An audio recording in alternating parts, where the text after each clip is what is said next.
আসলে অনেকগুলা কারণ আছে, অনেকগুলা কারণে চায়নার ইয়াগুলো আমার খুবই পছন্দ হয় এবং খুবই ভালো লাগে, যেটা মানে চিন্তার বাইরে। এই মোটর বাইকটাই বেচারা কিনছে, মানে আমি ওই সাইকেল চালাইতেছি এর ভিতরে, এই এসের ভিতরে। তো তো এই ইয়াং ছেলেটার বয়স মাত্র 24। তো দেখি এই যে ডাস্টবিনের এইখানে করে ওই তার কাটাগুলো দ্বারা মানে যেটা খুলছে, এটা একটা প্যাকেট করে এই হোন্ডাটা পাঠাইছে, মোটর সাইকেলটা পাঠাইছে প্যাকেজিং করে। তো এইটার তার কাটা যেগুলো ইয়াগুলা দাঁড়ায় ছিল, মানে মানে খাড়া ছিল, এগুলোর এক একটা করে বাইরে নিজে বৈশা। আমি তো প্রথমে মনে করছি কী ব্যাপার, ওই কাঠটাট নিয়ে বেচবে বা কিছু। পরে দেখতেছি যে না, এইগুলা তার কাটাগুলো সে বাইরে মানে শোয়াই দিতেছে, মানে খাড়া যেগুলা দাঁড়া ছিল সেইগুলা কি করতেছে, বাইরে শোয়াই দিতেছে। আচ্ছা, মানেটা হলো এত ভালো লাগছে, এদেরকে ধন্যবাদ দিব না কি দিব।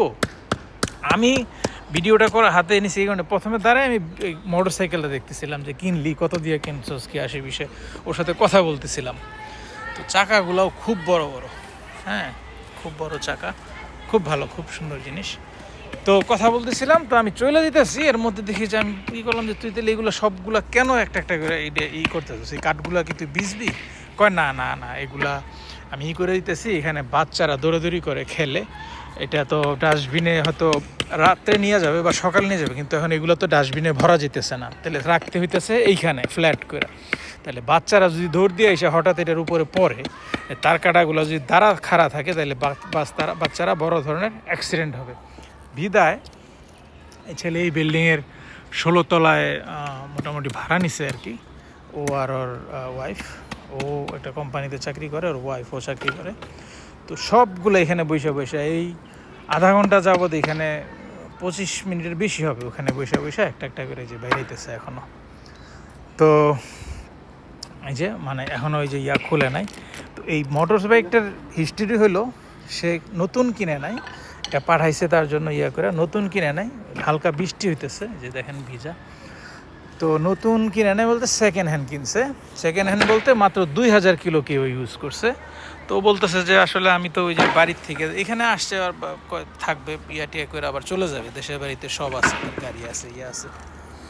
তো যাই হোক, এখন বলতেছে এখানে অফিসে যাওয়া আসার জন্য এটা কিনছে। আবার দেখা গেছে ও এখান থেকে যাই চলে যাবে, এটা ফট করে বিক্রি করেছে। হয়তো সব মিলে 1000 কিলো হয়তো চালাবে না, এরকম মনে হইতেছে। তো ওই যে ওইখানে সবগুলা বাইরে, এখন আবার ওইখান থেকে উঠাই এখানে ফালাইতেছে, একটা একটা করে বাইসে, মানে কি যে একটা ব্যাপার।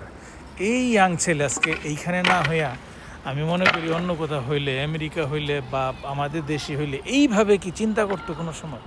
কত সুন্দর একটা চিন্তা, আমি অবাক হয়ে যাই এদেরইতে, যে মানে প্রত্যেকটা তার কাটা করছে। তো এরা আমি একটু জিজ্ঞেস করি,兄弟，你说一下啊，这个你卖的，多少钱卖的7000多， 7000 多,人民币。 7000 RMB একটু বেশি, হ্যাঁ, 2000 কিলো চালাইছে। তো এইটা হচ্ছে প্রাইস, নতুন প্রাইস।新的1800，18000，对吗？新的我都没注意，它这个差不多1万多吧。 1万多। ও বলতেছে নতুন হয়তো 17000 16000 এরকম কিছু হবে, হ্যাঁ। তো ওই যে এখন ও একটা ইয়াগুলা, এই যে যে গ্লাস এভাবে লাগাই দিছে, এগুলা খুইলা সে সেট করবে আর কি। তো ভাল লাগলো জিনিসটা, ওর ওর ওর ইয়াটা। আরও বলতেছি আর কি, ওর সাথে কথা বলতেছি অন্য বিষয় নিয়ে।